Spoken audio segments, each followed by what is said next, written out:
Hello, hockey fans. I'm Hawkeye, and this is Maple Leafs Man Advantage.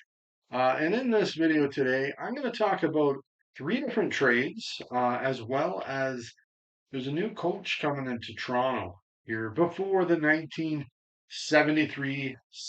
NHL season. I'm going to talk about those deals here, and if they were okay or if I would do them, as well as the coaching change as well. Now, before I get into this, if you do like the video, I'd appreciate it. I would appreciate it. You can go ahead and hit like or hit the thumbs up. Um, Subscribe. That would be excellent. I would appreciate that as well. And go ahead and comment on anything if there's anything you wanted to comment about uh, this video and any of the players or the coach I'm going to talk about. So here we go. First off, on May the 23rd, 1973, the Leafs and the Philadelphia Flyers once again worked out another deal. No, sadly, they didn't trade Bernie Parent back to Toronto again, but the Leafs ended up getting defenseman Willy Brossart for cash. Now, Willie had played 47 games in the NHL by this point, had 5 assists. He would go on to play 81 more games.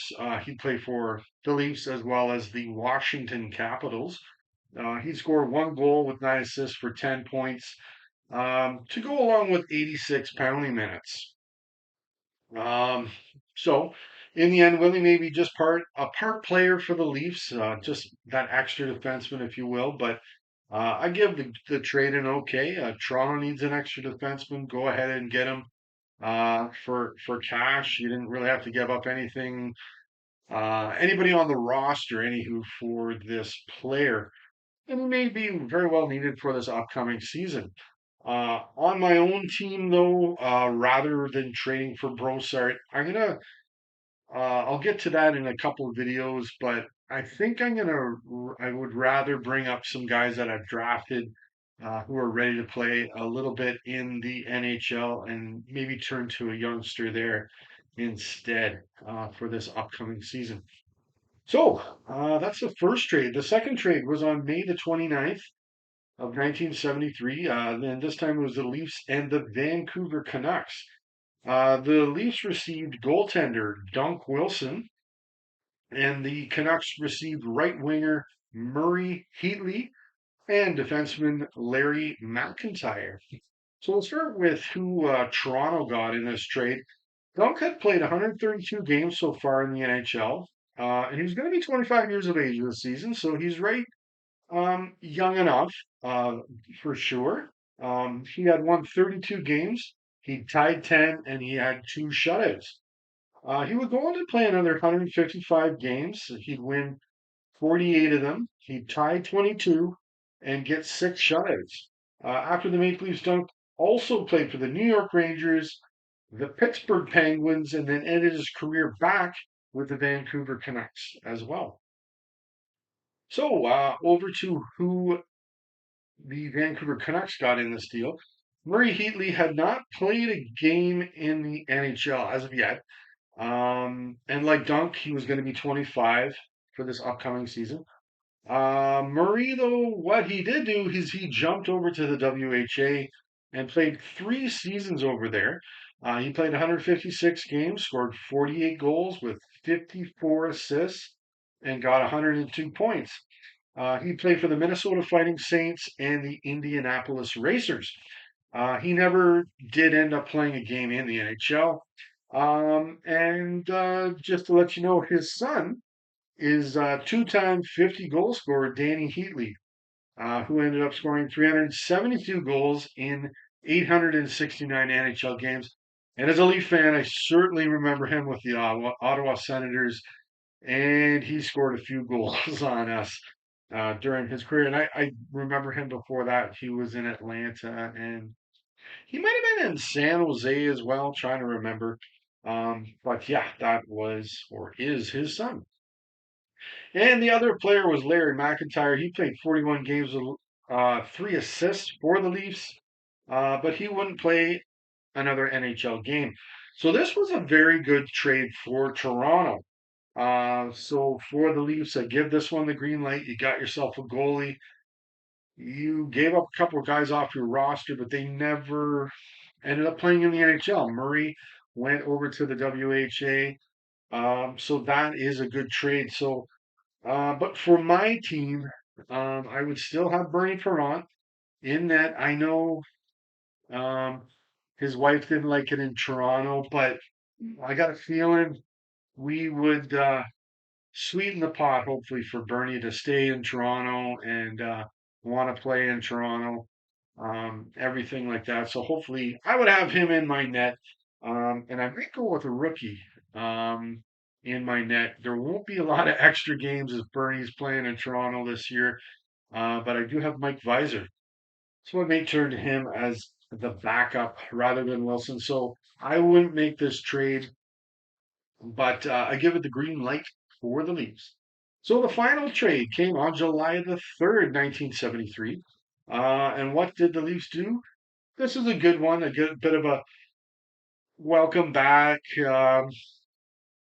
Last route or I don't know, his last days, bring him back to Toronto. So they welcome back Stanley Cup winner Eddie Chack from the Pittsburgh Penguins. And they gave up cash to the Pens in this trade. Now, Eddie, by this point in his career, was really on his last legs. He was going to be 36 in this upcoming season, but he did still pop in 25 goals in the previous season for the Penguins in 1972-73. Eddie, by this point, had played 962 games, had scored 230 goals with 217 assists for 447 points. He also had 1,346 penalty minutes as well by this point. So with the Leafs, after this trade, he would go on to play 85 games with them over the next two seasons. He'd score 9 goals with 9 assists for 18 points to go along with 85 penalty minutes. So, as you can probably guess, he might have been just sort of on that last line or one of those guys that he wasn't getting a whole lot of playing time, perhaps in Toronto. He's going to a good team. They were improving in Toronto, but he wasn't he wasn't going to be on one of those top lines. I don't think Eddie by this point. Um, Now, he had won 4 cups in Toronto in the 60s, and I'm sure was a welcome addition to their club.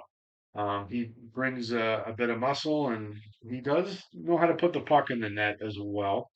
I would give this trade the green light, but for my own team, um, I like the idea of putting somebody in there.